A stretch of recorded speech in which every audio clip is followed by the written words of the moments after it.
Everyone and welcome to अध्यापक। पिछली video में मैंने एक्सरसाइज 1.1 क्लास 12th का क्वेश्चन नंबर 5 तक करा दिया था, सारा का सारा।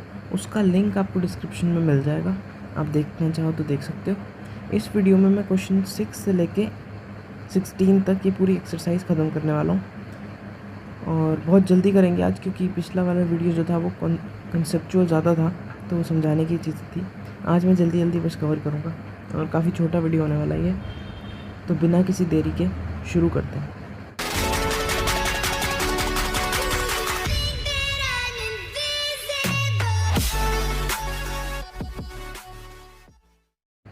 और अगर आपको ये वीडियो पसंद आ रही है और आप मेरे चैनल को अभी तक पसंद कर रहे हैं तो सब्सक्राइब कर दीजिए यार, मेरे को भी थोड़ी मोटिवेशन मिल जाती है।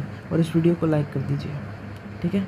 तो अब हम क्वेश्चन नंबर 6 देखते हैं। हमारा सबसे पहला क्वेश्चन कह रहा है, show that the relation R in the set, ये set given by this is symmetric but neither reflexive nor transitive. ठीक है, तो हमें शो करना है कि ये वाला रिलेशन जो है ये रिफ्लेक्सिव और सिमेट्रिक है, लेकिन रिफ्लेक्सिव और ट्रांजिटिव नहीं है। ठीक है, तो रिफ्लेक्सिव की कंडीशन होती थी कि 1 1 2 2 और 3 3 तीनों आने चाहिए, लेकिन इसमें तो 1 1 भी नहीं आ रहा, तो रिफ्लेक्सिव तो ये नहीं है। सिमेट्रिक है, ये कैसे प्रूव करेंगे? क्योंकि अगर x, y है तो y, x होना चाहिए।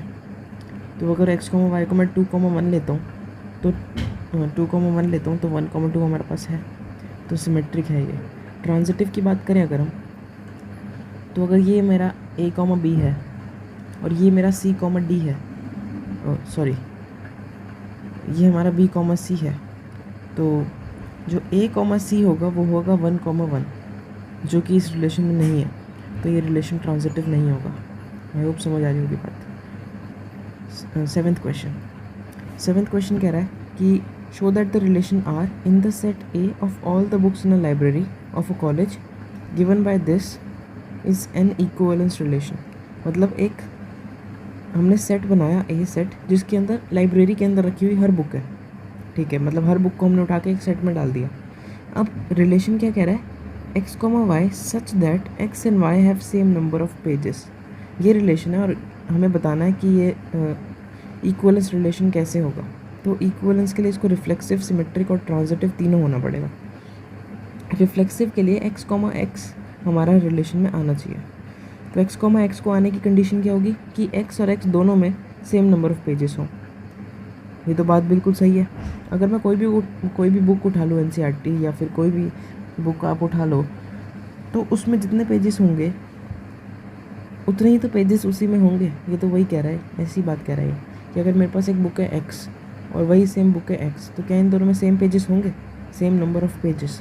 हाँ, अगर इसमें 100 है तो इसमें भी 100 होंगे, तो रिफ्लेक्सिव है ये रिलेशन। सिमेट्रिक की अगर हम बात करें तो a, b आ रहा है इस रिलेशन में। क्या b, a आ रहा है? a, b अगर आ रहा है, इसका मतलब a और b दोनों बुक्स में सेम नंबर ऑफ पेजेस हैं। तो क्या b और a में भी सेम नंबर ऑफ पेजेस होंगे? आप मेरे को बताओ। बिल्कुल होंगे। अगर इसमें 100 है और इसमें 100 है तभी तो ये आ रहे हैं इसमें, तो फिर इसमें भी 100 है और इसमें भी 100 ही होंगे। ठीक है, ये भी ईजी था। ट्रांजिटिव की अगर हम बात करें तो a, b आ रहा है, b, c भी आ रहा है। अब बताओ a, c आएगा कि नहीं? यहाँ पर अगर a, b आ रहा है तो मतलब a और b में सेम नंबर ऑफ पेजेस हैं। b, c आ रहा है मतलब b और c में भी सेम नंबर ऑफ पेजेस हैं। तो जब a और b में सेम नंबर है और b और c में सेम नंबर है, तो क्या a और c में सेम नंबर ऑफ पेजेस नहीं होंगे? बिल्कुल होंगे। तो a और c भी इसमें आएगा, इसलिए ये ट्रांजिटिव है। तो क्योंकि ये रिलेशन सिमेट्रिक, रिफ्लेक्सिव और ट्रांजिटिव तीनों हैं, इसलिए ये इक्विवेलेंस होगा। ठीक है, 8th क्वेश्चन। आपको अगर लिखने की प्रॉब्लम आ रही है तो जैसे मैंने बोला वैसे ही आपको लिखना, कोई बड़ी बात नहीं है इन दोनों क्वेश्चंस में। आप पहले लिखो रिफ्लेक्सिव, उसका पहले प्रूफ करो कि है कि नहीं, फिर लिखो सिमेट्रिक, उसका प्रूफ करो, फिर लिखो ट्रांजिटिव, उसका प्रूफ कर दो आप। रिफ्लेक्सिव अगर नहीं है तो आप एग्जांपल दे दो कि 1, 1 नहीं आ रहा। सिमेट्रिक नहीं है तो आप उसका भी एग्जांपल दे दो। ट्रांजिटिव नहीं है तो उसका भी एग्जांपल दे दो। और अगर ये तीनों हैं तो आप ऐसे लिख सकते हो कि क्योंकि x, x आ रहा है इस रिलेशन में हर x के लिए जो कि a में है या फिर उस सेट में है, तो ये रिलेशन रिफ्लेक्सिव होगा। सिमिलरली आप सिमेट्रिक में भी लिख सकते हो और ट्रांजिटिव में भी। मैंने पिछली वीडियोस में सारा लिख के बताया है, तो आप चाहो तो वहाँ से देख सकते हो। प्रॉब्लम आनी नहीं चाहिए क्योंकि ईजी क्वेश्चन है। ओके, एट्थ क्वेश्चन हमें कह रहा है show that the relation R in the set A. एक हमें सेट गिवन है ए सेट, और उसके ऊपर एक रिलेशन है आर जो कि जिसकी डेफिनेशन है ये इज़ एन इक्वलेंस रिलेशन। ठीक है, अभी तक क्वेश्चन को हम यहीं तक पढ़ते हैं, उसके बाद का बाद में देखेंगे। सबसे पहले वो कह रहा है कि शो करो कि ये वाला जो रिलेशन है, ये वाला, ये इक्वलेंस रिलेशन है और ये इस सेट के ऊपर है। ठीक है, तो रिलेशन क्या कह रहा है, ए कॉमा बी तभी आएंगे जब ए माइनस बी का मॉड इवन हो। ठीक है, तो रिफ्लेक्सिव की कंडीशन होगी कि x कॉमा एक्स आना चाहिए। क्या x माइनस एक्स का मॉड इवन होता है? बिल्कुल 0 होता है, और 0 एक इवन नंबर है। ठीक है, तो क्योंकि x कॉमा एक्स इस कंडीशन को सेटिस्फाई कर रहा है, इसलिए x कॉमा एक्स आर में आएगा, इस रिलेशन में आएगा। और क्योंकि ये इस रिलेशन में आएगा तो हम कह सकते हैं कि रिफ्लेक्सिव तो है ये वाला रिलेशन। ठीक है, अब सिमेट्रिक की अगर हम बात करें तो सिमेट्रिक में क्या है कि अगर x कॉमा वाई आ रहा है, इस रिलेशन में है ये, तो बताओ y कॉमा एक्स होगा कि नहीं। ठीक है, अगर x कॉमा वाई आ रहा है इसका मतलब x माइनस वाई का मॉड इवन होगा, है ना। इसको मैं आपको बोर्ड पर अगर समझाना चाहूँ तो बहुत इजी क्वेश्चन है वैसे तो, फिर भी हम बोर्ड पे चल लेते हैं। ठीक है, तो वो कह रहा है कि x कॉमा वाई आ रहा है इस रिलेशन में, बिलोंग्स टू रिलेशन आर।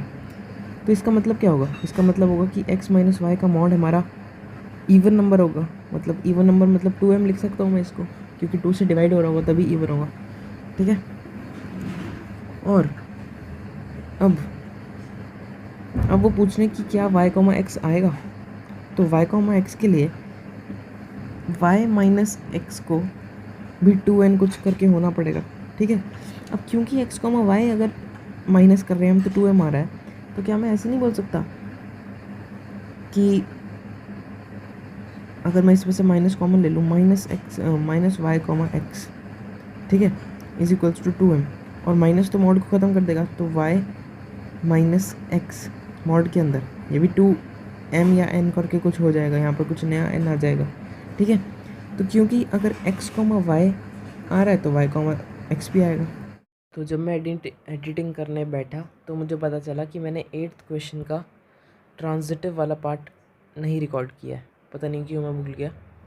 तो मैंने सोचा अभी रिकॉर्ड कर लेते हैं, तो देख लेते हैं ट्रांजिटिव कैसे होगा। ट्रांजिटिव के लिए क्या होता है कि अगर हमें पता है कि a कॉमा बी आ रहा है और b कॉमा सी भी आ रहा है, तो हमें शो करना होता है कि a कॉमा सी आएगा। अगर a कॉमा सी हम शो कर देते हैं आ रहा है तो ट्रांजिटिव हो जाता है, नहीं तो नहीं होता। बोर्ड पे समझने की कोशिश करते हैं, एक सेकेंड।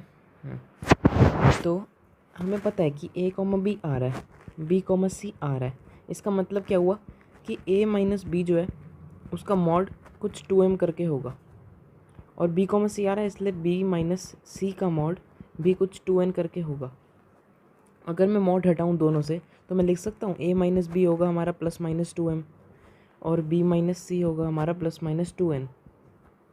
ठीक है, अब अगर मैं बात करूँ a माइनस सी की, तो फर्स्ट इक्वेशन और सेकंड इक्वेशन अगर मैं इन दोनों को मान लूँ तो इन दोनों को मैं आपस में ऐड करूँ तो क्या होगा, जब मैं ऐड करूँगा तो आएगा a minus b plus b minus c is equals to plus minus 2m plus minus 2n। अब यहाँ से b और b कट जाएंगे और बचेगा a minus c is equals to plus minus 2 को मैं कॉमन ले रहा हूँ और m प्लस n, या फिर m प्लस माइनस n लिख सकते हैं हम। ठीक है, कुछ भी हो, जो भी चीज़ आएगी ना ये 2 से 101% डिवाइड होगी, इसलिए ये चीज़ भी 2 से डिवाइड होगी और इसका मॉड भी 2 से डिवाइड होगा। ठीक है, अगर हम मॉड ना भी लगाते ना तो a माइनस बी ज़्यादा से ज़्यादा क्या होता है, नेगेटिव आंसर कर देता है ना, और नेगेटिव नंबर भी इवन होते हैं। ठीक है, तो वहाँ पर भी हो जाता है ये, लेकिन अगर क्वेश्चन में दे रखा था तो मैंने लगा दिया, उसकी कोई प्रॉब्लम नहीं है। अगर आपको नहीं समझ आ रहा प्लस माइनस का ना, तो अगर आप सीधा प्लस भी लिख दोगे तब भी कंसेप्चुअल बात है, समझ तो आ ही जाएगी। ठीक है, और क्योंकि ये भी हमारा सेटिस्फाई कर रहा है तो a कॉमा बी भी आ जाएगा, सॉरी a कॉमा सी भी आ जाएगा रिलेशन में। बस इतनी सी बात थी। अब आप आगे का वीडियो एंजॉय करो। अगर वीडियो पसंद आ रही है तो लाइक करो यार, मेहनत बहुत लगती है बस। इसके बाद वो कह रहे हैं show that all the elements of this are related to each other and all the elements of this are related to each other but no element of this is related to any element of this. Example 6 मैंने कराया था, आपको याद हो तो, same वही इनने copy paste कर दिया। उसमें भी कुछ ऐसे ही था कि ये दोनों जो हैं ये तीनों आपस में रिलेटेड होंगे और ये वाले दोनों आपस में रिलेटेड होंगे, लेकिन ये और ये आपस में कभी रिलेटेड नहीं होंगे। क्यों? क्योंकि इन तीनों में से कोई भी अगर हम 2 नंबर उठा लेना, जैसे 3 और 5 या 1 और 5, कोई भी 2, तो उन दोनों को जब मैं माइनस करूँगा तो आंसर इवन ही आएगा। सिमिलरली अगर मैं इस वाले सेट में से 2 और 4 को उठा लेता हूँ, 2 और 4 को मैं कैसे भी माइनस करूँ, चाहे 2 - 4 लिखूँ चाहे 4 - 2 लिखूँ, आंसर मेरा इवन ही आएगा। इसलिए ये आपस में रिलेटेड होंगे और ये तीनों भी आपस में एक दूसरे से रिलेटेड होंगे। लेकिन अगर मैं कोई भी एक नंबर इसमें से उठाऊँ 5 और इसमें से कोई एक नंबर उठाऊँ 2, तो ये आपस में कभी रिलेटेड नहीं होंगे, क्योंकि 5 - 2 इवन नहीं होता। वो यही बात कह रहे हैं कि आप शो करके दिखाओ कि ये वाला इन वालों से रिलेटेड नहीं होगा। तो ऑफ कोर्स नहीं होगा। आप ऐसे लिख सकते हो कि क्योंकि ये सारे ऑड हैं और क्योंकि ये सारे इवन हैं, तो हम जब इन दोनों को माइनस करेंगे तो आंसर हमारा इवन नहीं आएगा, आंसर हमारा आएगा ऑड। और आंसर ऑड होगा इसलिए ये इस रिलेशन में नहीं आएगा, और क्योंकि ये इस रिलेशन में नहीं आएगा तो यही तो हमें शो करना था। हो गया शो। 9th क्वेश्चन देखते हैं। 9th क्वेश्चन कह रहा है show that each of the following relations are in the set, ये सेट given by this and this is an equivalence relation. Find the set of all elements related to one in each case. Okay, तो 2 question हमें given है 9th में, part A और part B. करना क्या है, दोनों को अलग अलग सॉल्व करते हैं। वो शो करना है हमें कि ये दोनों रिलेशन इक्वलेंस हैं। तो पहला वाला देखते हैं, क्या ये रिफ्लेक्सिव होगा। अगर इसको रिफ्लेक्सिव होना है तो इसको x को लेना पड़ेगा, और x के आने के लिए x - x के मॉड को 4 से डिवाइड होना पड़ेगा। ठीक है, तो x - x का मॉड तो 0 होता है और 0 4 से डिवाइड हो जाता है, इसलिए x, x इसमें आएगा। ठीक है, यहाँ पर आप कोई भी नंबर उठा लो। इन्होंने बोला कि सेट ए है हमारा 0 से 12 तक, तो 0 से 12 तक कोई भी इंटीजर आप उठा लो, कोई भी एक इंटीजर। जैसे मैंने उठा लिया 5, तो 5 - 5 क्या होगा, मॉड 0, और 0 तो 4 से डिवाइड हो जाता है। ठीक है, तो बस यही पूछ रहे थे। ऐसा सिमिलर क्वेश्चन हमने ऊपर किया था, अगर आपको याद हो तो, मे बी एक्सरसाइज में या एग्जाम्पल्स में, आई डोंट रिमेंबर, बट हमने कर रखा है ये। तो ये रिफ्लेक्सिव होगा। सिमेट्रिक की क्या कंडीशन है, सेम जैसा यहाँ पर था। जैसे यहाँ पर 2 से डिवाइड होना चाहिए था, यहाँ से 4 से डिवाइड कह रहे हैं। तो अगर x, y आ रहा है तो इसका मतलब क्या हुआ कि x - y का मॉड हमारा 4 से डिवाइड होगा। तो क्या मैं ये नहीं बोल सकता कि y - x का मॉड भी 4 से डिवाइड होगा। अगर आपको ये क्वेश्चन समझ नहीं आ रहा ना, तो आप ऐसे कर सकते हो कि आप कोई भी 2 नंबर हम नहीं उठाते, चलो नहीं उठाते। मैंने बोला x, y r में आ रहा है, इसका मतलब क्या हुआ कि x - y 4 से डिवाइड हो रहा है, 4m है वो कुछ। ठीक है, तो क्या अगर मैं माइनस कॉमन लेके y - x लिख दूँ तो वो भी तो 4m ही होगा। आप खुद सोचो ना, मॉड है, मॉड तो माइनस को हटा देगा वैसे ही। ठीक है, अगर मैं -x, y भी लिख दूँ इधर तो कोई फ़र्क थोड़ी पड़ता है, क्योंकि मॉड आ रहा है तो वो भी 4m हो जाएगा। इसलिए अगर x, y आ रहा है तो y, x भी आएगा r में। बस यही था इस क्वेश्चन में। ठीक है, तो रिफ्लेक्सिव हमने बता दिया, सिमेट्रिक बता दिया। अब ट्रांजिटिव की कंडीशन। ट्रांजिटिव की कंडीशन क्या कहती है, बोर्ड पे मैं आपको समझाऊँ तो, ट्रांजिटिव कहता है कि x, y आ रहा है, बिलोंग्स टू r, और y, z भी आ रहा है, y, z भी आ रहा है। तो बताओ x, z आएगा कि नहीं। मेरी बार मैं y लिख रहा हूँ, x, z आएगा कि नहीं। तो अगर x, y आ रहा है, इसका मतलब x - y का मॉड जो है वो 4m करके कुछ है। ठीक है, और y, z का मॉड भी, मतलब y - z का मॉड भी हमारा 4n करके कुछ है। तो क्या x, z का मॉड 4 कुछ होगा। तो करना क्या है, आप इसको बोलो x - y = ±4m। ठीक है, और y - z = ±4n। ठीक है, और यहाँ पर आप लिखो x minus z is equals to plus minus 4, इसको आप कुछ भी p मान लो, चलो ठीक है, इसको p मान लेते हैं, ठीक है। प्लस माइनस तो लिख सकता हूँ, मॉड हटा रहा हूँ मैं। अब इन दोनों को आप ऐड कर दो तो क्या होगा, x minus y plus y minus z is equals to plus minus 4m plus 4n, यही तो होगा, है ना। अब क्या मैं 4 कॉमन लेके ये बोल सकता हूँ कि x माइनस जेड जो है हमारा वो plus minus 4m plus n है, और m प्लस n को मैं p बोल देता हूँ, कोई दिक्कत थोड़ी है ना। तो x माइनस जेड भी 4 से डिवाइड होगा। जिसको नॉर्मली समझ आ गया वो तो बस अपनी थ्योरी भाषा में लिख सकता है, जिसको नहीं समझ आया वो ऐसे भी सॉल्व करके दिखा सकता है। ऐसे ज़्यादा बेटर है वैसे, क्योंकि थ्योरी में हम कभी कभी चीज़ें एक्सप्लेन नहीं कर पाते। अगर कर सकते हो आप तो बहुत बढ़िया है, नहीं कर सकते तो आप ये दिखा सकते हो पूरा कि यहाँ पर 4 हमारा कॉमन आ जाएगा दोनों से, और x माइनस जेड भी हमारा 4 से डिवाइड होने लग जाएगा, और यही इस क्वेश्चन का आंसर होगा। ठीक है, पार्ट ए हमारा हो गया। अब पार्ट बी करना है हमें। बताओ कि क्या ये रिफ्लेक्सिव, सिमेट्रिक और ट्रांजिटिव है। तो रिलेशन कह रहा है a कॉमा b तभी आपस में रिलेटेड होंगे जब a और b आपस में इक्वल हों। देखते ही पता लग गया रिफ्लेक्सिव तो ये 100% है। क्यों? क्योंकि x comma y x comma x तो इसमें आएंगे ही आएंगे, क्योंकि x तो x के इक्वल ही होता है। क्योंकि ये इस कंडीशन को सेटिस्फाई करेगा इसलिए x कॉमा x तो आएगा, तो रिफ्लेक्सिव है ये। सिमेट्रिक की अगर हम बात करें तो x कॉमा वाई आ रहा है इस रिलेशन में। इसका मतलब क्या हुआ? इसका मतलब हुआ कि x minus x is equals to y होगा हमारा। तो क्या मैं ये नहीं बोल सकता y x के इक्वल है? और क्योंकि मैं ये बोल सकता हूँ इसलिए अगर x कॉमा वाई आ रहा है तो y कॉमा x भी आएगा, तो ये सिमेट्रिक हो जाएगा। ठीक है, तो ये सिमेट्रिक होगा। अब ट्रांजिटिव की अगर हम चेक करें तो ट्रांजिटिव का सीन है कि बोर्ड पे ही समझाता हूँ मैं, वैसे यहाँ पर समझा सकता हूँ लेकिन फिर भी बोर्ड पे ही कर देता हूँ। ईजी है वैसे क्वेश्चन, आप समझ ही गए होगे। तो ये कह रहे हैं ट्रांजिटिव के लिए कि x कॉमा वाई आ रहा है आर में, y कॉमा जेड भी आ रहा है आर में, तो क्या x कॉमा जेड आएगा? अगर x कॉमा वाई आ रहा है तो मतलब x y के इक्वल है, और अगर y कॉमा जेड आ रहा है तो y जो है हमारा वो z के इक्वल है। तो अगर x y के है और y z के है तो क्या x और z आपस में इक्वल नहीं होंगे? और क्योंकि x और z आपस में इक्वल होंगे इसलिए x कॉमा जेड इस रिलेशन में आएगा ही आएगा। बस यही था इसका आंसर।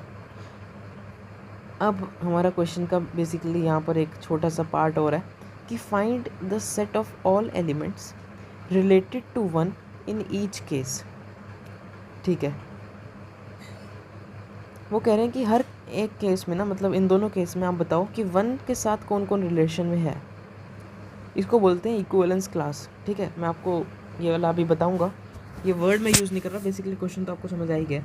आप मेरे को बताओ कि वन के साथ कौन कौन रिलेटेड होगा, उसका एक सेट बना दो। तो अगर मैं फर्स्ट क्वेश्चन देखूं कि a minus b is a multiple of 4, ठीक है, और क्वेश्चन में गिवन है कि x और y जो है, x जो है हमारा, एक सेकेंड, वो एक इंटीजर है 0 से 12 के बीच में।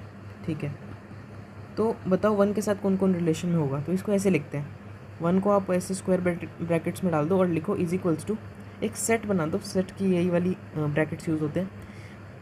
वन के साथ कौन कौन रिलेटेड होगा 0 से 12 के बीच में जितने भी नंबर्स हैं। तो वन के साथ पहली बात तो 1 रिलेटेड होगा, क्योंकि 1 माइनस 1 4 से डिवाइड होता है। वन के साथ 5 रिलेटेड होगा, वन के साथ 9 रिलेटेड होगा, वन के साथ 10 11 12 नहीं, बस वन के साथ फर्स्ट केस में यही वाले तीनों रिलेटेड होंगे। पहले पार्ट की मैं बात कर रहा हूँ। क्यों? क्योंकि 1 माइनस 1 4 से डिवाइड होता है, 1 माइनस 5 4 से डिवाइड होता है, और 1 माइनस 9 4 से डिवाइड होता है, इसीलिए वन के साथ ये तीनों रिलेशन में होंगे। सेकेंड पार्ट की अगर मैं बात करूँ तो सिमिलरली वो यही पूछ रहा है कि वन के साथ कौन कौन रिलेटेड होगा। सेकेंड पार्ट था कि x is equals to y होना चाहिए, है ना। तो वन के साथ कौन कौन रिलेशन में होगा? वन के साथ 1 ही होगा, 2 3 ऐसे कुछ भी नहीं लिख सकता मैं, 12 तक कोई भी नंबर। और यहाँ पर मैं 12 तक क्यों गया? क्वेश्चन में गिवन है कि x जो है वो 0 से 12 के बीच में है, इंक्लूडिंग 0 एंड 12। ठीक है, यहाँ पर देख रहे हो आप, ये जो लाइन होता है इसका मतलब होता है कि 0 और 12 भी हो सकता है।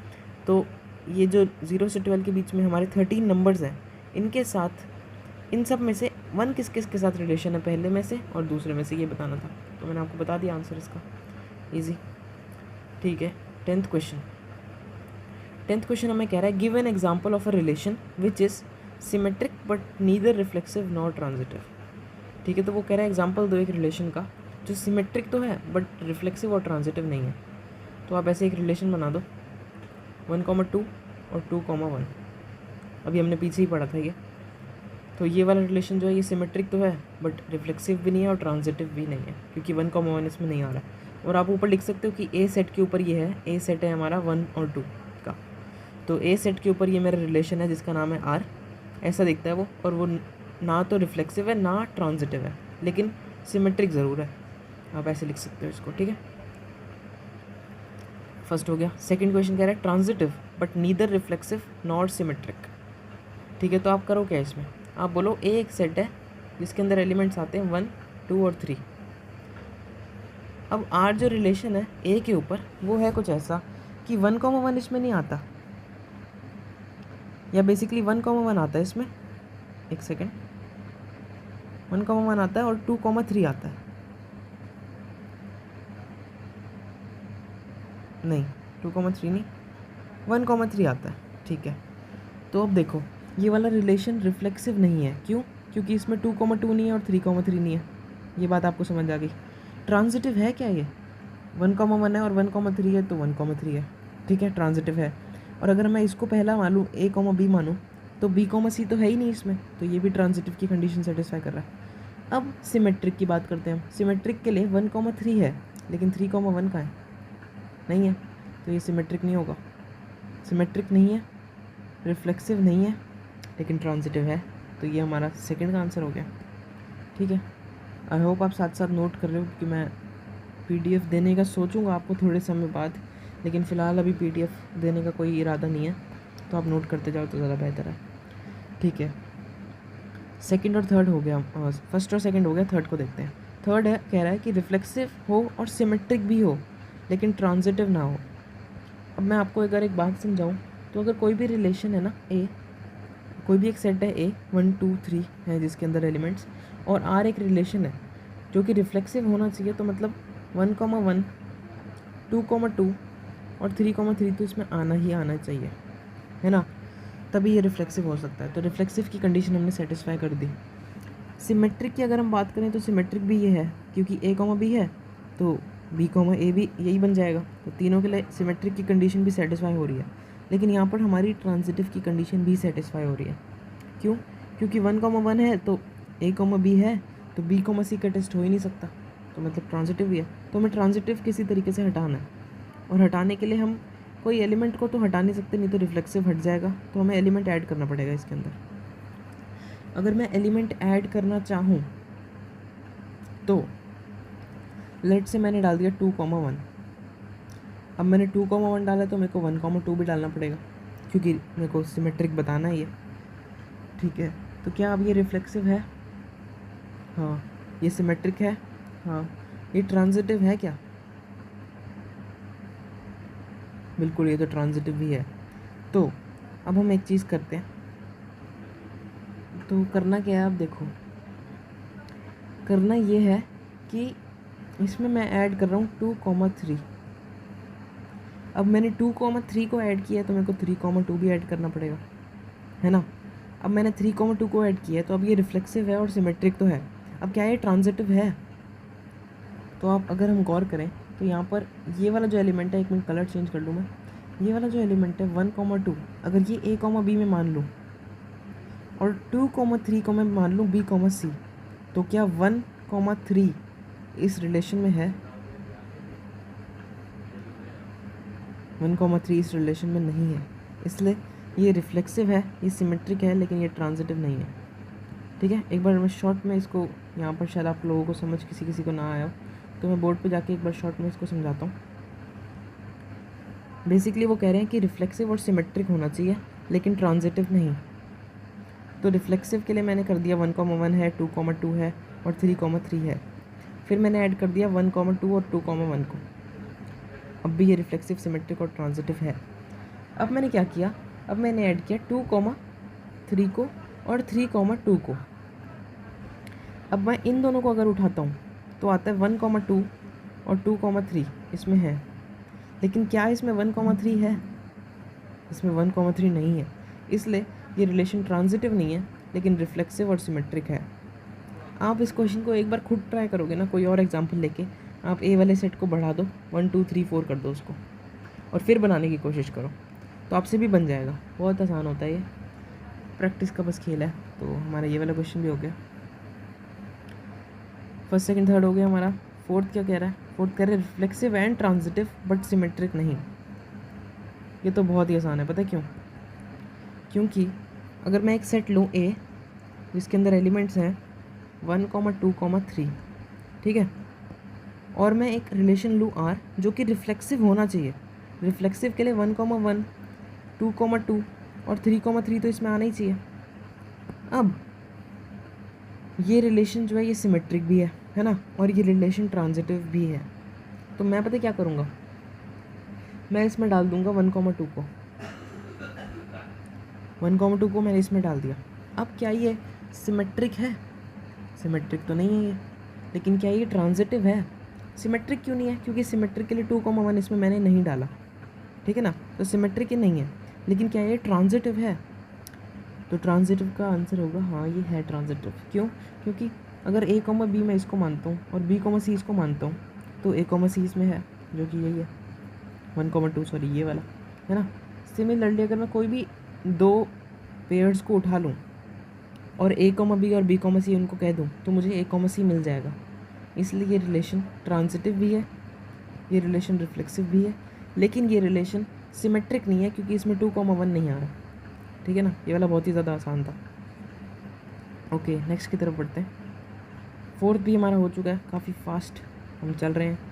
फिफ्थ क्वेश्चन कह रहा है सिमेट्रिक और ट्रांजिटिव हो लेकिन रिफ्लेक्सिव ना हो। बहुत ही आसान। आप पता है क्या करो, आप कहो कि एक सेट है, एक सेकेंड, एक सेट है हमारे पास ए जिसके अंदर एलिमेंट्स है 1, 2, 3, 4, और एक रिलेशन है मेरे पास जिसके अंदर एलिमेंट्स है 1, 1, 2, 2 और 3, 3, इसमें 4, 4 नहीं है। अब मैं आपसे पूछता हूँ क्या ये रिलेशन रिफ्लेक्सिव है? नहीं, क्योंकि इसमें 4, 4 नहीं आ रहा, ठीक है। क्या ये रिलेशन सिमेट्रिक है? सिमेट्रिक की कंडीशन क्या होती है कि अगर ए कॉमा बी आ रहा है तो बी कॉमा ए आना चाहिए। इनमें से किसी को भी आप ए कॉमा बी मान लो, बी कॉमा ए वो खुद ही बन जाएगा, है ना, तो ये सिमेट्रिक भी होगा। अब हमारी ट्रांजिटिव की कंडीशन आती है, सिमेट्रिक होगा ये। ट्रांजिटिव हमें कहता है कि अगर ए कॉमा बी आ रहा है और बी कॉमा सी भी आ रहा है तो ए कॉमा सी आना चाहिए। यहाँ पर अगर ए कॉमा बी मैं इसको मान लूँ या इसको मान लूँ या इसको मान लूँ तो बी कॉमा सी मेरे को मिलेगा ही नहीं। जब ये चीज़ मिलेगी ही नहीं तो टेस्ट ही चालू नहीं कर सकते हम। जब टेस्ट ही चालू नहीं होगा तो ये ट्रांजिटिव होगा। और यही हमसे क्वेश्चन पूछ रहा था कि रिफ्लेक्सिव ना हो लेकिन सिमेट्रिक और ट्रांजिटिव हो, है ना। तो ये क्वेश्चन भी हो गया हमारा। अब हम देखते हैं क्वेश्चन 11th। क्वेश्चन 11th हमें कह रहा है show that the relation R in the set A of points in a plane given by this is an equivalence relation. पहले यहीं तक हम पढ़ते हैं इसको, ठीक है, इससे आगे अभी हमें नहीं पढ़ना। हमें क्वेश्चन समझ आ गया कि एक सेट हमने लिया है हर पॉइंट का एक प्लेन में जितने पॉइंट्स बन सकते हैं इनफाइनाइट पॉइंट्स बन सकते हैं, उन सबको हमने एक सेट में डाल दिया और एक रिलेशन हमने बनाया आर नाम का, जो कि है कि पी और क्यू जो दो पॉइंट्स हैं वो आपस में रिलेटेड तभी होंगे जब पी का डिस्टेंस ओरिजिन से सेम होगा क्यू का डिस्टेंस ओरिजिन से। मतलब अगर यहाँ पर ओरिजिन है ना ये और पी ये है, तो जितना भी इनका डिस्टेंस है तो क्यू और ओरिजिन का भी उतना डिस्टेंस होना चाहिए। अगर ये बात सेटिस्फाई हो रही है तो पी और क्यू आपस में इस रिलेशन में आ जाएंगे। आप आई होप रिलेशन समझ आ गया होगा। आप कह रहे हैं कि रिफ्लेक्सिव, सिमेट्रिक और ट्रांजिटिव है, ये हमें शो करो इक्वलेंस है। आंसर हम बता चुके हैं, हमें बताओ आंसर आया कहाँ से, ठीक है। तो बोर्ड पे समझा देता हूँ मैं, ठीक है। अगर मैं लूँ रिफ्लेक्सिव की कंडीशन, यहाँ मैं लिखूँ रिफ्लेक्सिव, तो रिफ्लेक्सिव हमें कहता है ए कॉमा ए दो पॉइंट्स खुद से रिलेटेड होने चाहिए। अगर वो है तो ये रिलेशन रिफ्लेक्सिव होगा। तो अगर मैं बोलूँ ए कॉमा ए क्या कंडीशन को सेटिस्फाई कर रहा है, बिल्कुल कर रहा है। क्यों? क्योंकि ए का डिस्टेंस जो ओरिजिन से होगा वही तो दूसरे ए का डिस्टेंस भी ओरिजिन से होगा। अगर डायग्राम से मैं समझाऊँ तो ये ओरिजिन है अगर, और ये पॉइंट ए है, तो इन दोनों के जो बीच का डिस्टेंस है वही तो पॉइंट ए और ओरिजिन के बीच का डिस्टेंस है। जब पॉइंट ही एक है तो डिस्टेंस भी तो एक ही होगा। ठीक है, तो रिफ्लेक्सिव है ये। अब सिमेट्रिक की बात करते हैं। सिमेट्रिक की कंडीशन क्या होती है कि अगर ए कॉमा बी दो पॉइंट्स रिलेटेड हैं आपस में तो बी कॉमा ए होने चाहिए। अब ए कॉमा बी अगर है तो इसका मतलब ए और बी, अगर यहाँ पर ए है, ये ओरिजिन है और ये बी है, तो इसका मतलब ए का जो डिस्टेंस है ओरिजिन से वही बी का डिस्टेंस होगा ओरिजिन से। सिमेट्रिक की कंडीशन है कि अगर दो पॉइंट्स रिलेटेड हैं तो बताओ कि बी कॉमा ए भी होगा। तो अगर इन दोनों का डिस्टेंस यही है तो क्या बी कॉमा ए का डिस्टेंस क्या बदल जाएगा क्या? नहीं, डिस्टेंस तो सेम रहेगा, इसलिए बी कॉमा ए भी इसमें आएगा। तो ये सिमेट्रिक है, रिफ्लेक्सिव है। अब ट्रांजिटिव की बात करते हैं। ट्रांजिटिव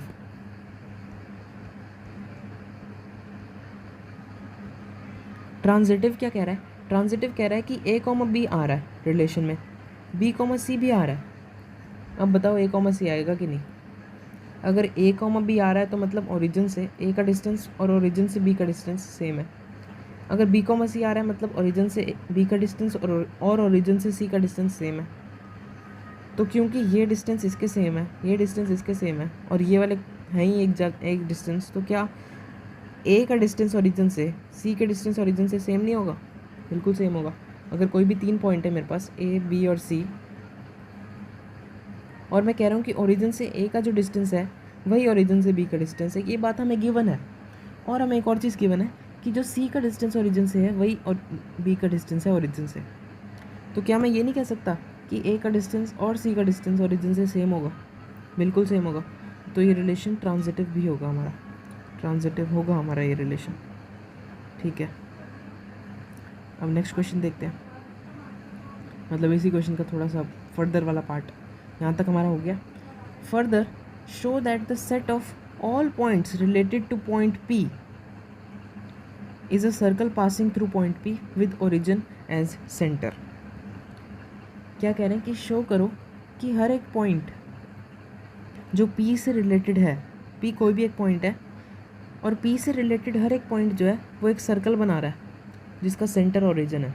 अगर आप लॉजिकली इस बात को सोचोगे ना तो ये बात तो बिल्कुल सही कह रहा है कि अगर मेरे पास कोई एक ओरिजिन पॉइंट है और पी यहाँ पर कोई एक पॉइंट है, तो जो इधर का डिस्टेंस है और पी के साथ जितने भी पॉइंट्स रिलेटेड होंगे उनका डिस्टेंस भी ओरिजिन से सेम ही होगा। तो वो कुछ ऐसे ऐसे ऐसे ऐसे ही तो होंगे वो, और एक सर्कल बनाएंगे। क्यों? क्योंकि सर्कल का रेडियस सेम होता है हर जगह, है ना। सर्कल का सेंटर का डिस्टेंस सर्कल के किसी भी पॉइंट पे सेम होता है ना। तो वो यही कह रहा है कि पी, जब एक पॉइंट हमने ले लिया पी, ठीक है, अब बताओ कि पी के साथ जितने भी पॉइंट्स रिलेशन में हैं वो एक सर्कल बना रहे होंगे जिसका ओरिजिन होगा सेंटर। सर्कल बेकार बनाया मैंने, लेकिन बात समझने की कोशिश करो यार तुम लोग। लेट्स से ये है सेंटर ओ और ये है पॉइंट पी हमारा, ठीक है। तो पी के साथ रिलेशन में होंगे ये सारे पॉइंट्स, होंगे कि नहीं? बिल्कुल होंगे। क्यों? क्योंकि इसका डिस्टेंस यहाँ से यहाँ से यहाँ से सेम होगा। तो क्योंकि पी के साथ रिलेशन में ये भी होगा क्यू, ये भी होगा आर, ये Q1 Q2 ये Q3 कुछ भी, ठीक है। ये सारे जब रिलेटेड होंगे तो इसका मतलब क्या है कि सेंटर से इन दोनों का डिस्टेंस सेम होगा, इन सब का डिस्टेंस सेम होगा और इसीलिए ये सेंटर होंगे, मतलब ये एक सर्कल को बनाएंगे, ठीक है। आप ये लिख सकते हो कि सेट ऑफ ऑल पॉइंट्स, ऐसे आप थ्योरी में लिख सकते हो कि set of all points related to P will be equidistance from the origin and if we plot each of them we will get a circle, ठीक है। आप ये बात लिखोगे, आंसर आपको 100 में से 100 मिलेंगे, ठीक है। कोई दिक्कत वाली बात नहीं है। आप एक डायग्राम भी साथ में बना सकते हो। कंसेप्ट क्लियरिटी होनी चाहिए, ऐसे क्वेश्चन बोर्ड में मुश्किल ही आते हैं। ये आपके बस कंसेप्ट बिल्डअप के लिए है, ठीक है। तो धीरे धीरे आपको समझ आ रहा है कि रिफ्लेक्सिव, सिमेट्रिक और ट्रांजिटिव क्या होता है। मैं ये नहीं कह रहा कि ये क्वेश्चन नहीं आते, लेकिन बहुत ही रेयर चांस है क्योंकि इस चैप्टर में और भी चीज़ें हैं जो कि आने के लायक हैं, ठीक है। बाकी आप ये क्वेश्चन आप लिख ही सकते हो, मैंने आपको बताई दिया कैसे लिखना, ठीक है। तो हमारा 11th भी हो चुका है, काफ़ी सही चल रहे हैं हम। 12th पे आ जाते हैं। 12th क्वेश्चन हमें कह रहा है show that the relation R defined in the set A of all triangles ये इज़ इक्वलेंस रिलेशन। ठीक है, पहले यहीं तक पढ़ते हैं क्वेश्चन। ठीक है, वो कह रहे हैं कि एक सेट बनाया हमने हर ट्रायंगल का। ठीक है, बना दिया। अब एक रिलेशन बनाया उस सेट पे कि T1 T2 आपस में तभी रिलेटेड होंगे such that T1 is similar to T2। Class 9-10 में आपने पढ़ा होगा सिमिलर क्या होता है। तो अगर T1 और T2 सिमिलर हैं आपस में तो आप इन दोनों को इस रिलेशन में डाल दो, और अगर नहीं है तो मत डालो, और बताओ ये इक्वलेंस है कि नहीं। इक्वलेंस के लिए फिर रिफ्लेक्सिव, सिमेट्रिक और ट्रांजिटिव का टेस्ट हम कर लेते हैं। बेसिकली अगर दो ट्रायंगल है T1, T2 और वो इस रिलेशन में आ रहे हैं तो इसका मतलब T1 सिमिलर है T2 के, है ना। ये बात हमें समझ आ गई। अब रिफ्लेक्सिव की अगर हम कंडीशन देखें, रिफ्लेक्सिव की कंडीशन होती है कि T1, T1 आना चाहिए तभी होगा रिफ्लेक्सिव। एक ट्रायंगल खुद से ही रिलेटेड होना चाहिए तभी होगा रिफ्लेक्सिव। तो क्या कोई भी एक ट्रायंगल खुद के सिमिलर होता है? बिल्कुल। अगर मैं कोई भी एक ट्रायंगल बना दूं तो क्या वो खुद के सिमिलर नहीं होगा? बिल्कुल होगा सिमिलर। सिमिलर का क्या मतलब होता है कि या तो तीनों एंगल सेम हो, या फिर जो भी आपने बचपन में पढ़े थे AS वो सब होने चाहिए। तो क्या एक ट्रायंगल T1 खुद ही के सिमिलर नहीं होगा? बिल्कुल होगा। तो रिफ्लेक्सिव तो है ये। सिमेट्रिक की अगर हम बात करें, सिमेट्रिक क्या कहता है कि T1, T2 हमारा आ रहा है रिलेशन में। अब बताओ T2, T1 आएगा? बहुत ईजी है ये भी। अगर T1, T2 आ रहा है तो इसका मतलब क्या हुआ? इसका मतलब ये हुआ कि T1 T2 से सिमिलर है, और क्योंकि T1 T2 से सिमिलर है तो क्या मैं ये नहीं बोल सकता कि T2 T1 के सिमिलर होगा? अगर कोई भी दो ट्रायंगल्स हैं आपस में सिमिलर हैं ये, ठीक है, मैं कह रहा हूँ ये वाला इसके सिमिलर है, तो क्या ये वाला इसके सिमिलर नहीं होगा? बिल्कुल होगा। तो यही बात यहाँ पर ये कह रहे हैं, इसलिए ये रिलेशन सिमेट्रिक होगा, रिफ्लेक्सिव होगा। अब ट्रांजिटिव का हमें देखना है। ठीक है, तो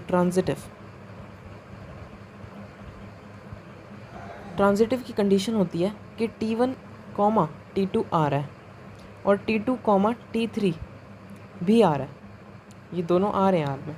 तो क्या T1, T3 आएगा? अगर T1, T2 आ रहा है तो इसका मतलब T1 जो है वो सिमिलर होगा T2 के, और T2, T3 आ रहा है तो मतलब T2 और T3 आपस में सिमिलर होंगे, है ना। तो क्या T1 और T3 आपस में सिमिलर नहीं होंगे? बिल्कुल होंगे। तो क्योंकि वो होंगे इसलिए ये ट्रांजिटिव भी होगा। ठीक है, आई होप बात समझ आ रही होगी, वैसे इजी है। ठीक है, तो ये ट्रांजिटिव भी होगा। अब क्वेश्चन का अगला नेक्स्ट पार्ट हमें क्या कह रहा है? Consider 3 right triangles T1 with side this, T2 with side this and T3 with side this. Which triangles among T1, T2 and T3 are related? Class 9-10 का क्वेश्चन आपसे पूछ लिया यहाँ पर। कह रहे हैं कि T1 ये ट्रायंगल है जिसकी साइड है ये और राइट ट्रायंगल है, T2 ये है जिसकी साइड ये है, और T3 ये है जिसकी साइड ये है। ठीक है, और ये तीनों राइट ट्रायंगल्स हैं, ये आपको बता दिया। अब बताओ क्या T1 T2 के सिमिलर है, क्या T2 T3 के सिमिलर है, और क्या T3 T1 के सिमिलर है? ये चीज़ आपसे पूछ लिया, सॉरी, तो ये चीज़ आपसे पूछ लिया इन लोगों ने। एक सेकेंड, ओहो मैंने वो PDF बंद कर दिया।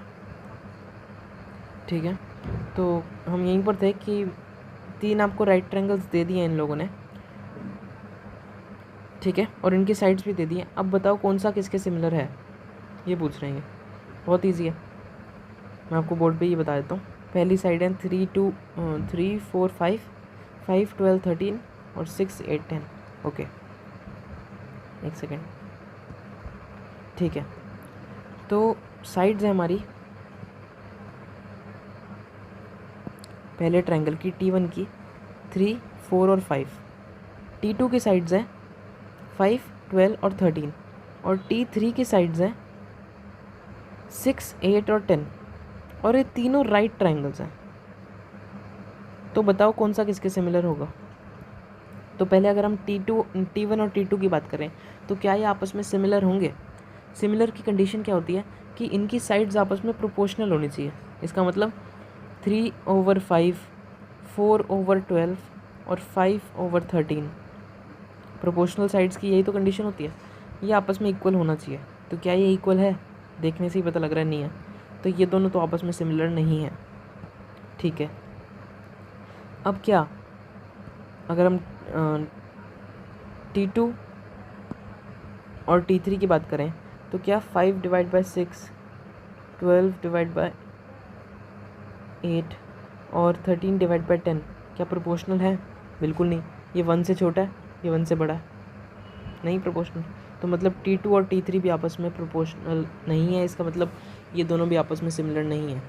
ठीक है, तो ये दोनों भी आपस में रिलेटेड नहीं होंगे उस रिलेशन के थ्रू। बाकी अगर हम T1 और T3 की बात करें तो ये आपस में होंगे। क्यों? क्योंकि 3/6 = 4/8 = 5/10 होता है। ये तीनों हमें आंसर 1/2 ही देंगे। तो क्योंकि ये तीनों आपस में इक्वल हैं इसलिए ये तीनों ट्रायंगल्स मतलब ये दोनों ट्रायंगल्स आपस में सिमिलर होंगे। ठीक है, बस यही था इस एक्सरसाइज में, मतलब इस क्वेश्चन में। मैं भी क्या क्या कह रहा हूँ। 13th क्वेश्चन अब देखते हैं हम। 13th क्वेश्चन कह रहा है कि show that the relation R defined in the set A of all polygons as this is an equivalence relation.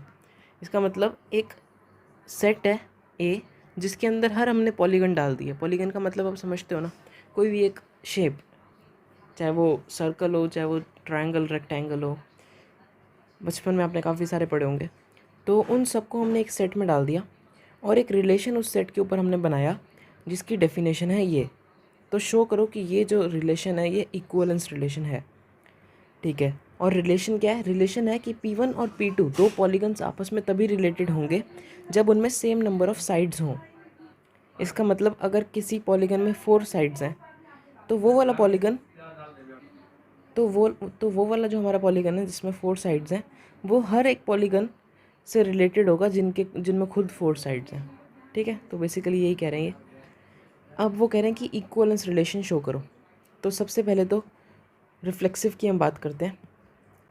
Reflexive की अगर हम बात करते हैं तो रिफ्लेक्सिव में क्या होता है कि P1 खुद से रिलेटेड होना चाहिए। P1 से ही रिलेटेड होना चाहिए हर पॉलीगन के लिए, फॉर ऑल पॉलीगन्स, है ना। तो P1 क्या P1 से रिलेटेड होगा? कंडीशन क्या थी कि P1 की नंबर ऑफ साइड्स जो है वो इक्वल होनी चाहिए P1 P2 की नंबर ऑफ साइड से। और क्योंकि यहाँ पर P1 P2 दोनों ही P1 है तो P1 की साइड जो है वो P1 की साइड से इक्वल होनी चाहिए। बेसिकली मैं आपसे पूछ रहा हूँ क्या ट्रायंगल से रिलेटेड होगा? तो हाँ बिल्कुल होगा, क्योंकि अगर पहले ट्रायंगल में 3 साइड्स हैं तो दूसरे में भी 3 साइड्स ही हैं, तो वो आपस में रिलेटेड क्यों नहीं होंगे? अगर रेक्टेंगल, क्या रेक्टेंगल से रिलेटेड होगा? हाँ, क्योंकि अगर पहले रेक्टेंगल में 4 साइड्स हैं तो दूसरे में भी 4 साइड्स होंगी। ऐसे ही आपको हमें चलते जाना है। तो रिफ्लेक्सिव तो है ये। अब सिमेट्रिक की बात करते हैं। सिमेट्रिक की कंडीशन ये होती है कि अगर P1, P2 उस रिलेशन में आ रहा है तो बताओ P2, P1 आएगा कि नहीं। अगर P1, P2 आ रहा है तो इसका मतलब कि P1 और P2 में सेम नंबर ऑफ साइड्स हैं, नंबर ऑफ साइड्स। ठीक है ना, इनकी नंबर ऑफ साइड सेम है। अगर इसमें 3 है तो इसमें भी 3 है, इसमें 4 है तो इसमें भी 4 है, इसमें 5 है तो इसमें भी 5 है। नंबर ऑफ साइड्स उनकी सेम है। अब एक स्क्वायर और एक रेक्टेंगल में भी नंबर ऑफ साइड सेम होती है। ठीक है ना, तो ये दोनों आपस में रिलेटेड होंगे। बस कंसेप्चुअल था ये, कुछ नहीं था इसका यूज़। ठीक है, तो ये कह रहे हैं कि क्या ये सिमेट्रिक होगा? ऑफ कोर्स होगा। क्यों? क्योंकि अगर P1 और P2 में सेम नंबर ऑफ साइड्स हैं तो P2 और P1 में भी सेम नंबर ऑफ साइड्स होंगी, तभी तो वो रिलेटेड है। तो अगर P1 P2 आ रहा है तो P2 P1 भी आएगा, तो ये सिमेट्रिक होगा। ठीक है ना। अब ट्रांजिटिव की बात करते हैं। ट्रांजिटिव की कंडीशन होती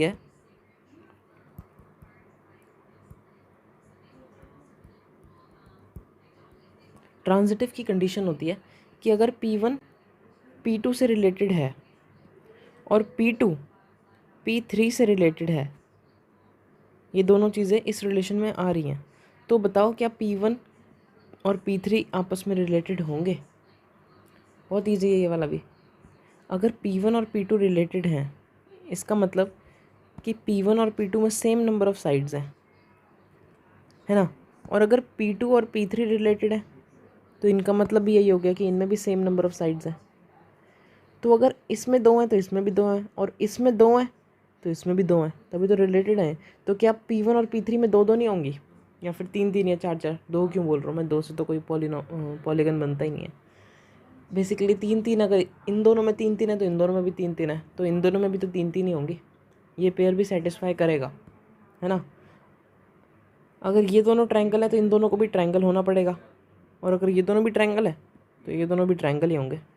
ऐसे होता है, बस यही था इस वाले क्वेश्चन में। तो क्योंकि ये तीनों को सेटिस्फाई कर रहा है इसलिए ये इक्विवेलेंस रिलेशन होगा, ठीक है। यहाँ तक हुआ अभी क्वेश्चन। अब आगे देखते हैं। आगे क्वेश्चन कह रहा है what is the set of all elements in A related to the right triangle T with sides 3 4 and 5। दोबारा पढ़ो। What is the set of all elements in A के अंदर ऐसे कौन से एलिमेंट्स हैं, उनका सेट बताओ जो कि रिलेटेड है राइट ट्रायंगल टी से, जिसकी साइड्स हैं ये। साइड्स की लेंथ दे रखी है, क्या कोई फ़र्क पड़ता है इससे? नहीं। अगर इस रिलेशन में कोई भी दो पॉलीगन्स बैठ रहे हैं ना, तो उनका मतलब क्या है कि उन दोनों में सेम नंबर ऑफ साइड्स हैं। साइड्स की लेंथ से कोई लेना देना नहीं है। अगर एक स्क्वायर 1 1 1 1 है और दूसरा स्क्वायर 4 4 4 4 है उसकी साइड्स, तो क्या ये आपस में रिलेटेड नहीं होंगे? बिल्कुल होंगे। नंबर ऑफ साइड्स तो सेम है ना, इसमें भी 4 है इसमें भी 4 है, ऐसे है। तो वो कह रहे हैं कि क्या राइट ट्रायंगल जो ये वाला है हमारा, जिसकी साइड्स ये हैं, वो किन किन से रिलेटेड है, उसका सेट बताओ। राइट ट्रायंगल में कितनी साइड्स हैं? नंबर ऑफ साइड्स एक ट्रायंगल में 3 ही होती हैं, तो हर एक पॉलीगन जिसके अंदर 3 साइड्स हैं वो इस वाले ट्रायंगल से रिलेटेड होगा, ठीक है। और हर पॉलीगन जिसके अंदर 3 साइड्स होती हैं उनको हम बेसिकली ट्रायंगल कहते हैं। तो आप लिख सकते हो कि set of all triangles answer होगा इसका। हर एक ट्रायंगल इस वाले ट्रायंगल से रिलेटेड होगा। क्यों? क्योंकि हर एक ट्रायंगल की साइड्स 3 होती हैं और इस वाले ट्रायंगल की भी 3 ही हैं, ठीक है ना। बस यही था, इसमें लिख सकते हो आप। ओके 14 13 भी हो गए। 14 15 और 16 हमारा बचा है, जो कि बहुत 14 थोड़ा सा टाइम ले सकता है, 15 और 16 तो MCQ बेस्ड है, तो 14 से ही करते हैं पहले हम। 14th क्वेश्चन कह रहा है let L be the set of all lines in XY plane. मतलब 2D XY प्लेन के अंदर जितनी भी लाइन्स हम बना सकते हैं उसको L सेट में डाल दिया, ठीक है। अब हमने इस सेट के ऊपर एक रिलेशन इस्टेब्लिश किया सच दैट L1 और L2 तभी आपस में रिलेटेड होंगे जब L1 L2 के पैरेलल हो, ठीक है। जब L1 अगर L2 के पैरेलल होगा, कोई भी दो लाइंस आपस में पैरेलल होंगी, तो हम उसको इस रिलेशन में डाल देंगे, ठीक है। अब शो करो कि ये रिलेशन इक्विवेलेंस है। अब इतने सारे क्वेश्चन मैंने कराई दिए तो मैं बस इसकी आपको हिंट दे देता हूँ कि बहुत ही आसान क्वेश्चन है, ज़्यादा सोचने की हमारे को नीड नहीं है इसमें। रिफ्लेक्सिव, सिमेट्रिक और ट्रांजिटिव तीनों की बात कर लेते हैं। अगर ये तीनों हो गए तो इक्विवेलेंस शो हो जाएगा। रिफ्लेक्सिव की कंडीशन क्या है कि x1, x1 आना चाहिए, है ना, जहाँ पर x1 एक लाइन है, ठीक है। क्या एक लाइन खुद ही के पैरेलल हो सकती है? बिल्कुल हो सकती है। अगर एक लाइन का स्लोप है 2 और अगर दूसरी उसी लाइन का खुद का स्लोप 2 ही है, तो क्या 2 और 2 दो लाइन्स का स्लोप है तो वो दोनों पैरेलल ही होंगे आपस में? बिल्कुल पैरेलल होंगी, ठीक है। तो रिफ्लेक्सिव हो गया। सिमेट्रिक की बात करें तो अगर x1, x2 आ रहा है तो x2, x1 आएगा क्या? तो हमें पहले ही पता है अगर x1, x2 आ रहा है तो इसका मतलब क्या है कि x1 पैरेलल है x2 के। तो क्या x2 x1 के पैरेलल नहीं होगी क्या? बिल्कुल होगी, तो ये भी आएगा। अगर ये चीज़ आ रही है तो ये वाली चीज़ भी आएगी, तो हमारा सिमेट्रिक भी प्रूव हो गया। अब अगर हम ट्रांजिटिव की बात करें तो ट्रांजिटिव भी बहुत आसान है। ट्रांजिटिव कह रहा है कि x1, x2 आ रहा है और x2, x3 भी आ रहा है, तो बताओ x3, x1 आएगा क्या? ओ सॉरी, x1, x3 आएगा क्या? तो अगर ये दोनों आ रहे हैं तो मतलब ये दोनों आपस में पैरेलल हैं, और अगर ये दोनों आ रहे हैं तो ये दोनों भी आपस में पैरेलल हैं। तो क्या x1 और x3 पैरेलल नहीं होंगे? बिल्कुल। अगर x1 ये x2 ये है, ठीक है, दो लाइंस है, x1 ये x2, और ये दोनों आपस में पैरेलल हैं तो रिलेशन में आ रही हैं। अब x2 x3 के भी पैरेलल है, तो एक नई लाइन आ गई, ये x3, x2 जो है वो x3 के भी पैरेलल है। तो क्या x1 और x3 पैरेलल नहीं होंगे आपस में? बिल्कुल होंगे। बस यही था इसमें, तो ये ट्रांजिटिव होगा। अब वो कह रहे हैं find the set of all lines related to the line this. मतलब किसी की स्ट्रेट लाइन अगर स्ट्रॉन्ग है, स्ट्रेट लाइन वाला चैप्टर क्लास 11th, तो वो इजीली इसका आंसर कर सकता है। वो कह रहे हैं कि इस लाइन के रिलेटेड कौन सी लाइंस होंगी इस रिलेशन के थ्रू, मतलब इस लाइन के पैरेलल कौन सी लाइंस होंगी। तो इजी है, अगर इसका स्लोप हमें सीधा दिख रहा है कि 2 है, तो हर लाइन जिसका स्लोप 2 है वो इस लाइन के पैरेलल होगी, है ना। और क्योंकि वो पैरेलल होंगी इसलिए वो इस रिलेशन में आएंगी। तो अब लिखेंगे कैसे इसको, y is equals to 2x plus c यहाँ पर कुछ भी हो सकता है, 0 भी हो सकता है, 1 भी, 1.5 भी, कोई भी अगर एक नंबर है c और वो इस कंडीशन पे बैठ रहा है, कोई भी एक लाइन अगर इस कंडीशन में बैठ रही, तो इसका मतलब उसका स्लोप है 2 और वो इस लाइन के पैरेलल है, तो वो इसके रिलेशन में होगी। बस इतना ही था, इससे ज़्यादा कुछ भी नहीं है इस क्वेश्चन में। ठीक है, नेक्स्ट है 15th हमें कह रहा है कि चूज़ द करेक्ट आंसर, मतलब MCQ। ये तो बाएं हाथ के खेल होते हैं हर बच्चे के। ठीक है, तो एक सेट हमें दे दिया 1 2 3 4 और एक रिलेशन बना के दे दिया, choose the correct answer. R is reflexive symmetric या फिर इक्वलेंस। ठीक है, तो हमें बताना है कि ये क्या R है या S है या T है या तीनों है या दो है, क्या आएंगे। तो रिफ्लेक्सिव होने के लिए 1 1 2 2 3 3 और 4 4 चारों आने चाहिए। तो 1 1 आ रहा है, 2 2 आ रहा है, 3 3 भी आ रहा है, 4 4 भी आ रहा है। इसका मतलब रिफ्लेक्सिव तो है, ये रिफ्लेक्सिव तो है। ठीक है, अब सिमेट्रिक की बात करते हैं। अगर 1 2 आ रहा है तो क्या 2 1 आ रहा है? 2 1 तो मुझे दिख नहीं रहा, तो इसका मतलब क्या हुआ, रिफ्लेक्सिव है लेकिन सिमेट्रिक नहीं है। अब ट्रांजिटिव की बात करते हैं। ट्रांजिटिव कहता है कि अगर 1 2 आ रहा है और 2 2 भी आ रहा है तो 1 2 आना चाहिए, वो भी ठीक है भाई। और अगर 3 2 आ रहा है और 2 2 आ रहा है तो 3 2 आना चाहिए, ठीक है। अगर 1 3 आ रहा है और 3 2 आ रहा है, मतलब A, B और B, C, तो 1, 2 आना चाहिए, तो 1, 2 भी आ रहा है। तो देखने से तो लगता है यार ये ट्रांजिटिव होगा, है ना। तो ट्रांजिटिव है ये, तो इसका मतलब रिफ्लेक्सिव और ट्रांजिटिव है ये सिर्फ। तो इक्विवेलेंस भी नहीं है और सिमेट्रिक भी नहीं है। अब ऑप्शन देखते हैं, is reflexive and symmetric but not transitive. नहीं, ये वाला गलत है ऑप्शन, सिमेट्रिक तो नहीं है यहाँ पर, तो कह रहे हैं is reflexive and transitive but not symmetric. B option सही है। क्यों? क्योंकि रिफ्लेक्सिव है, ट्रांजिटिव है, लेकिन सिमेट्रिक नहीं है, वही यहाँ पर कह रहे हैं। ठीक है, अब क्वेश्चन आ गया 16th, जो कि बस आसान सा क्वेश्चन है। Let R be the relation in the set N given by R is equals to ये, चूज़ द करेक्ट आंसर। ठीक है, R एक रिलेशन है N सेट पे। N सेट मतलब नेचुरल नंबर्स का सेट, 1 2 3 4 एंड सो ऑन, ये सारे नेचुरल नंबर्स होते हैं। तो इनके सेट पे एक रिलेशन हमने इस्टेब्लिश किया जिसका नाम है R, और जिसको हमने कहा कि A, B आपस में तभी रिलेटेड होंगे जब A is equals to B minus 2 होगा, एंड एक और कंडीशन है कि B जो है वो 6 से बड़ा होना चाहिए। ठीक है, अब बताओ कि इन चारों में से कौन सा एलिमेंट इस रिलेशन में आएगा। ठीक है, सबसे पहली बात, दूसरी कंडीशन को अगर हम देखें तो B की वैल्यू 6 से बड़ी होनी चाहिए A, B में। तो यहाँ पर फर्स्ट वाले ऑप्शन में B की वैल्यू 6 से बड़ी नहीं, 6 से छोटी है, तो A तो ऑप्शन नहीं हो सकता आंसर। B ऑप्शन में है, B की वैल्यू 6 से बड़ी, C में भी है और D में भी है। अब इन तीनों में से कोई आंसर है, तो अब हम पहली कंडीशन पे आते हैं। पहली कंडीशन हम चेक करेंगे कि A is equals to B minus 2 होना चाहिए। ठीक है, तो क्या B वाले आंसर में 3 इज इक्वल्स टू 8 माइनस 2 होता है? नहीं होता, तो बी भी आंसर नहीं है। क्या 6 = 8 - 2 होता है? हाँ भाई ये तो होता है, तो ये आंसर है। क्या 8 = 7 - 2 होता है? नहीं, 7 - 2 तो 5 होता है। ठीक है, तो ये भी आंसर नहीं है, तो मतलब हमारा आंसर है सी। इस वीडियो के लिए इतना ही था। अगर ये वीडियो पसंद आई हो तो यार इसे लाइक कर देना।